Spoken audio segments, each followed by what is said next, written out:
မောင်ဘရင်ရဲ့အမှောင်ချီလိုင်းတဲ့စကြဝဠာတစ်ခုလုံးဖုံးလွှမ်းလာတယ်လင်းရွံမီနဲ့စီကိုအပြည့်အဝဖွင့်ပြီးအမှောင်ချီကိုစုပ်ယူတယ်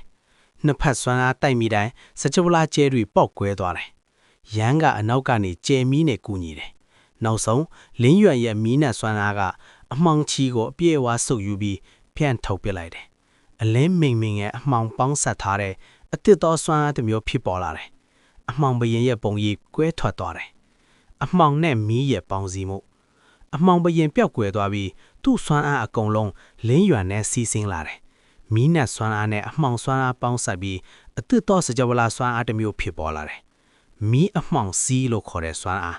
အလင်းနဲ့အမှောင်နှစ်မျိုးလုံးထိန်းချုပ်နိုင်တယ်လင်းရွံအခုစကြဝဠာနယ်ပယ်ရဲ့အထက်ဆုံးအဆင့်ရောက်သွားပြီစကြဝဠာအသစ်ရဲ့မွေးဖွားမှုအမှောင်စကြဝဠာပျက်စီးသွားပြီးအလင်းနဲ့အမှောင်ပေါင်းဆက်ထားတဲ့အသစ်သောစကြဝဠာတစ်ခုမွေးဖွားလာတယ်လင်းရွံကအဲ့ဒီစကြဝဠာရဲ့စီးမြန်းဖြစ်လာတယ်ရန်ကအံ့ဩစွာကြည်ပြီးပြောတယ်မင်းအခုစကြဝဠာတစ်ခုလုံးရဲ့ဘယင်ပဲဒါပေမဲ့ဒီနေရာကအဆုံးမဟုတ်ဘူးပုံမြင့်တဲ့စကြဝဠာတွေရှိနေသေးတယ်မင်းဆက်သွားမလားလင်းရွံပြုံးလိုက်တယ်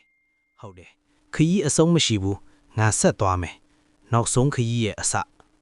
လင်းရွံနဲ့ရန်အသစ်သောစကြဝဠာကနေထွက်ခွာတယ်ရှေ့မှာပုံမြင့်တဲ့စကြဝဠာတွေစောင့်နေတယ်အဲ့ဒီနယ်ပယ်တွေမှာဖျားချုပ်တွေစကြဝဠာတွေရဲ့ဖန်ဆင်းရှင်တွေရှိနေသေးတယ်လင်းရွံရဲ့မီးအမှောင်စည်းက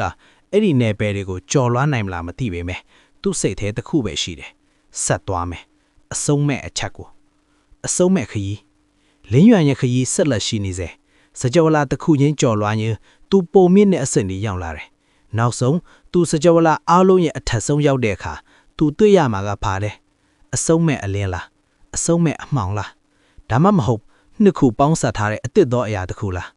အဲ့ဒါကိုသူကိုယ်တိုင်ရှာဖွေရမယ်ခရီးအဆုံးမရှိဒါကလင်းရွံရဲ့ဇက်လန်းပဲ